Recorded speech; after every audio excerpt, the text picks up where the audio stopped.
2026 FIFA বিশ্বকাপের draw. Football বিশ্বের নজর এখন উত্তর আমেরিকায়। মহাদেশের সেরা ৪৮টি দল ইতিহাসের বৃহত্তম বিশ্বকাপের গ্রুপ বিন্যাস জানতে প্রস্তুত হন। চূড়ান্ত ড্র অনুষ্ঠিত হবে 2025 সালের 5ই ডিসেম্বর আমেরিকার রাজধানী ওয়াশিংটন ডিসির কেনেডি সেন্টারে। এই ড্র থেকেই ঠিক হবে আগামী বছর জুন-জুলাইয়ে কোন দল কোন গ্রুপে খেলবে।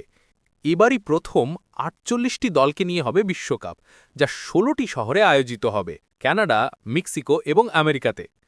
এই ৩ স্বাগতিক দেশ সরাসরি খেলার যোগ্যতা অর্জন করেছে এবং ড্রতে তারা A1, B1 ও D1 পজিশনে থাকবে।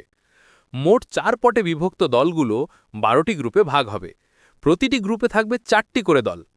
কেবল ৪২টি দল ড্রয়ের আগেই নিশ্চিত হয়ে যাবে। বাকি ৬টি দল মার্চ ২০২৬-এর প্লে অফের পর চূড়ান্ত হবে। গ্রুপের শীর্ষ ২টি দল এবং সেরা ৮টি তৃতীয় স্থান অধিকারী দল শেষ ৩২-এ উঠবে। ১১ই জুন ২০২৬ মেক্সিকোর অ্যাজটেকা স্টেডিয়ামে প্রথম ম্যাচ, আর ফাইনাল ১৯শে জুলাই নিউ ইয়র্ক বা নিউ জার্সিতে। এই ড্র কেবল গ্রুপের ম্যাচ নয়, পুরো টুর্নামেন্টের পথটাই ঠিক করে দেবে। কোন গ্রুপে হবে গ্রুপ অফ ডেথ? কে পড়বে কার গ্রুপে? তৈরি হুন শ্বাসরুদ্ধকর এক ফুটবল যাত্রার জন্য। বিশ্বকাপের উত্তাপ শুরু ৫ই ডিসেম্বর ওয়াশিংটন ডিসিতে।